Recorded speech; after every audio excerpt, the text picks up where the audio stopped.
RNN channel में आपका स्वागत है। ठाणे में इंडियन यूनियन मुस्लिम लीग की नेता फरहत शेख और जहांगीर शेख ने ठाणे महानगर पालिका के कर विभाग पर गंभीर आरोप लगाए हैं। हमने बार बार अधिकारियों को शिकायतें दीं, लेकिन कोई कार्रवाई नहीं हुई। इन नेताओं का आरोप है कि TMC के टैक्स विभाग में मनमानी और भ्रष्टाचार अपने चरम पर है।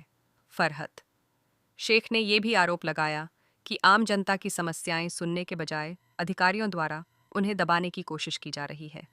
अब देखना यह होगा कि प्रशासन इस पूरे मामले पर क्या रुख अपनाता है और क्या फरहत शेख के आरोपों की होगी जांच। ऑफिस में आइए, क्या पूरा मामला है, क्या बताइए। अस्सलाम वालेकुम, मैं फरहत शेख इंडियन यूनियन मुस्लिम लीग पार्टी से। आज हम मुमरा के टैक्स विभाग में जो है टैक्स डिपार्टमेंट में यहाँ पर खड़े हैं। यहाँ पर आप लोगों को बुलाने का मकसद दरअसल ये है कि पूरे ठाणे महानगर पालिका में कई जगहों पे जो है वो बड़े से बड़ा छोटे से छोटा करप्शन हो रहा है। तो कुछ ऐसा करप्शन जो हमारे भी हाथ लगाए, हम चाह रहे थे कि वो आप लोगों के सामने लाया जाए, आप लोगों के चैनल के माध्यम से जो वो लोगों को बताया जाए, क्योंकि ये पैसे पब्लिक के, किसी के बाप की जायदाद नहीं है कि वो जिस तरीके से चाहे और उस तरीके से वो इस्तेमाल करें। तो वो आपको बता दें कि एक वर्क ऑर्डर निकला था इस टैक्स डिपार्टमेंट, जो हमारे पीछे यहाँ पर आपको बिल्कुल दिख रहा है, इसको रिपेयर करने के लिए 5 लाख रुपए का जो है वर्क ऑर्डर पास हुआ था, जो 21 मार्च 2025 को, ये वर्क ऑर्डर का कॉपी है, ये डेट है 21 मार्च 2025 को निकला था। इसमें कई ऐसी चीज़ें हैं कि कितनी बुरी हालत है और ऑलरेडी कहीं एक जगह पर वो पंखा भी गिर चुका है अंदर। तो ऐसे कई हालत है जो हमारे साथीदार है वो आपको अंदर बताएंगे।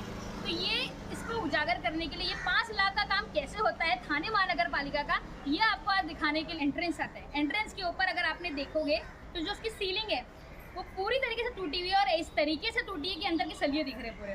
उसके बाद आगे देखिए जगह जगह पर जो है सीलिंग में से पानी जो है वो गिर रहा है। यहाँ तक कि जो ट्यूबलाइट्स लगी हुई है, सारी चीज़ें लगी हुई है, इलेक्ट्रॉनिक अप्लायंस लगे हुए, पंखे लगे या लाइट लगी है, उसमें से भी जो है पानी निकल रहा है। दूसरी बात, अगर आप जैसे ही टैक्स डिपार्टमेंट में घुसोगे, लेफ्ट हैंड साइड पे एक वाटर टैंक रखा हुआ है। वाटर टैंक के ऊपर जो है एक वाटर फिल्टर भी रखा होता है। यहाँ पर जो है वो वाटर फिल्टर की ना एक फ़ोटो डाली हुई है, लेकिन इसको पता है आपको, इसको बोलते हैं इनविजिबल वाटर फिल्टर। ये नहीं दिखता, ये दिखने वाला नहीं है, इनविजिबल। ये नई टेक्नोलॉजी आई है। ये जो है, हाँ, ये जो वाटर फिल्टर है ये सिर्फ अधिकारियों को दिखता है, या आम जनता को, या हम जैसे लोग जब जाते हैं या आम जनता आती है या कोई आता है तो उनको ये नहीं दिखता है। तो ये इनविजिबल वाटर फिल्टर जो है यहाँ पर लगाया गया है। साथ ही अंदर आप जाओगे, जब हमने जो RTI के माध्यम से हमने जो जानकारी निकाली, इसमें ये पता चला कि 2 नई कुर्सियाँ भी आई है। तो चलो देखा जाए अंदर जाकर कुर्सियाँ कहीं, हमने पूरा टैक्स डिपार्टमेंट जो है वो देख लिया। हमने उसको कहीं पे भी हमको वो जो 2 नई कुर्सियाँ वो दिखी नहीं। एक बॉस चेयर भी ला के रखी थी, हमने सोचा चलो वहाँ पर किसी को बैठने के लिए, कोई बॉस को बैठने के लिए लगेगी, तो हमने वो भी देख लिया, वो भी हमको अंदर नहीं दिखी। तो वो जब हम मुमरा प्रभाग समिति किसी काम से गए थे तब हमने देखा तो वो PWD डिपार्टमेंट के जो डेप्यूटी इंजीनियर है वो उनकी सहूलत के लिए वहाँ पर रखी गई है। तो टैक्स डिपार्टमेंट के रिपेयरिंग का पैसा PWD वाले मुमरा प्रभाग समिति क्यों यूज़ कर रही है, ये एक सवाल है।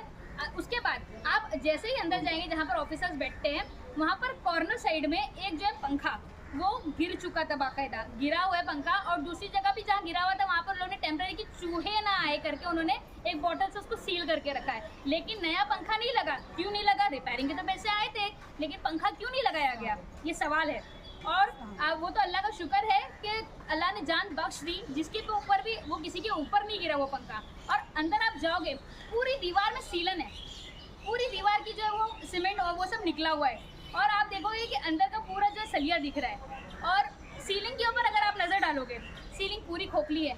आप वहाँ पर अगर नज़र डालोगे तो ये सारी चीज़ें जो नई नई चीज़ें आनी चाहिए थी, यहाँ पर पूरा एब्स्ट्रैक्ट मौजूद है कि यहाँ पर क्या क्या चीज़ें आई है, क्या क्या, उसमें से कोई भी चीज़ आपको नहीं दिखेगी। एक बहुत इंपॉर्टेंट, जो बहुत ही लग्जूरियस, पता नहीं कौन सी दुनिया के कौन से बड़े शहर से मंगाया या बड़ी देश से मंगाया, वो है ये ताड़पत्री। ये ताड़पत्री जिसका कॉस्ट इन लोगों ने यहाँ पर 40,000 रुपये बताया हुआ है। अगर इसका आप एक मिनट, अगर आप इसका क्वालिटी चेक करोगे तो ये पेपर का क्वालिटी और इसकी क्वालिटी में कोई फ़र्क नहीं है। ये पेपर का क्वालिटी जैसा ये ताड़पत्री लगा हुआ है और ये कितने का है? 40,000 रुपये का। तो इस पूरे टैक्स डिपार्टमेंट में अगर हम देखें तो मुझे सिर्फ ये ताड़पत्री दिखी, जिसको मैंने फ़ोटो से वेरीफाई किया कि हाँ ये ताड़पत्री है, लेकिन क्वालिटी बकवास। और इसके अलावा कोई चीज़, जो वाटर टैंक दिख रहा है वो नहीं है, जो चेयर दिख रही वो नहीं है, जो बॉस चेयर दिख रही वो नहीं है।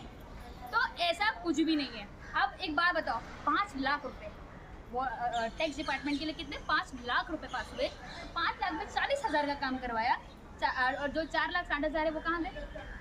वो उनके जेब में गए। तो ये सारी चीज़ें, ये जो है इसके लिए हम लोगों ने इसलिए क्या किया, इसीलिए हमने जो है ठाणे महानगर पालिका को जो है हमने इसके लिए पत्र लिखा है। हमने ये कंप्लेंट दी है उनको कि ये 5 लाख रुपए का पूरा हिसाब लिया जाए इनसे, हाई लेवल कमीशन की जो है कमेटी बिठाई जाए बाकायदा, और गिन चुन के इस पूरे मुमरा शहर में खास तौर से एनसीपी वालों के जो कंस्ट्रक्शन ये जो कॉन्ट्रैक्टर्स हैं, ये एनसीपी वालों के कॉन्ट्रैक्टर्स को ही हमेशा कॉन्ट्रैक्ट दिया जाता है, जिसमें से एक जो है मैजेस्टिक कंस्ट्रक्शन करके जो एक जिसकी है कंपनी, उन्होंने ये जो है कॉन्ट्रैक्ट लिया था। हमने ये डिमांड की है ठाणे म्यूनसिपल कॉरपोरेशन से कि मैजेस्टिक कंस्ट्रक्शन को जो है वो ब्लैकलिस्ट किया जाए, इसको कोई काम नहीं दिया जाए, क्योंकि अगर वो असल कॉन्ट्रैक्टर है, अगर वो समझता है काम को। नाम क्या है? कंपनी का नाम ये लिखा हुआ था मैजेस्टिक, लेकिन उसका नाम कंपनी का नाम, हाँ नाम ही तो मैजेस्टिक कंपनी लिखा हुआ था। मैं आपको नाम उसके अंदर फाइनल देख के दूंगी आपको। और हमने ये भी उनसे मांग की है कि आप उनके ऊपर क्रिमिनल प्रोसीडिंग कीजिए, जो फ्रॉड के ऊपर करी जाती है, जो क्रिमिनल कॉन्स्पिरेसी के लिए की जाती है, जो मिसयूज ऑफ गवर्नमेंट फंड्स के लिए की जाती है, ये सारी जो है वो धाराएं जो है इन लोगों के ऊपर लगाई जाए, ये हमने उनसे मांग की है। तो ठाणे कमिश्नर, ये अगर आप लोगों को बात याद होगी कि एक डेढ़ साल 2 साल पहले PWD इंजीनियर गोसावी साहब यहाँ पर हुआ करते थे। लोगों का ये कहना था कि भाई गोसावी के लिए कुछ मत बोलो, वो तो अवार्ड का बेटा है, लोग ये बोलते थे, लोग नाम लेने के लिए डरते थे। उन्होंने 14 साल मुमरा में जो है वो गवर्न किया था, ठीक है, 14 साल उन्होंने जो है वो गवर्न किया, लेकिन उनका गवर्न हमने उजागर किया, हमने उनको लोक आयुक्त तक लेकर गए, हमने उनका ट्रांसफ़र करवाया। तो ये उन लोगों के लिए चुनौती है, उन लोगों को समझने वाली बात है कि जो करप्शन करेगा वो उसको जो है मुस्लिम लीग छोड़ेगी नहीं। आपने जो अधिकारी को लेटर दिया उस पर आपको क्या आश्वासन दिया गया? हमने अभी सिर्फ कमिश्नर से मुलाकात की है। क्या बताया गया आपको कमिश्नर को? नहीं, उन्होंने बोला है कि वो आगे डिपार्टमेंट में फॉरवर्ड किए, इसके ऊपर कार्रवाई होगी और हम ये मेक श्योर करेंगे कि इसका एक एक चीज़ का हम फॉलोअप ले। कुछ मुद्दत दी है आपको, कब तक ये रिजॉल्व हो जाएगा इशू? नहीं, ऐसा है एक 10-15 दिन में जो है हम इसका फॉलोअप लेंगे वापस से जाकर कि क्या है, लेकिन हम इसको छोड़ेंगे नहीं। और ये रही बात टैक्स डिपार्टमेंट की, ये तो पहला भाग है, ये पार्ट 1 था, अब आपको पार्ट 2 भी देखने मिलेगा, अब आपको पार्ट 3 भी देखने मिलेगा। तो रेडी रहिए अगले करप्शन के लिए, जो क्योंकि देखिए आपको पता है पूरे अभी जब तक कॉर्पोरेटर्स थे तब तक वो पैसा खाते थे निधि के नाम पर, इसके नाम पे, उसके नाम पर। MLA वो भी पैसे निकालते हैं, वो भी खाते हैं। तो जब MLA वैसा कर सकते हैं तो कॉर्पोरेटर से हम यही उम्मीद कर सकते हैं कि वो भी पैसा खाएंगे। तो अब जो है वो कॉर्पोरेटर्स नहीं है, फिलहाल एडमिनिस्ट्रेटिव चल रहा है। अगर एडमिनिस्ट्रेटिव चल रहा है तो अधिकारी बोलते भाई हम क्यों मौका छोड़े, हम भी पैसे खाएंगे। 4,60,000 रुपये जो है वो अधिकारियों ने अपने जेब में रखे, तो वो पैसे का एक एक पैसे का हिसाब होगा और हम हिसाब लेके रहेंगे और दुनिया को और पूरे मुमरा शहर को पता करेंगे।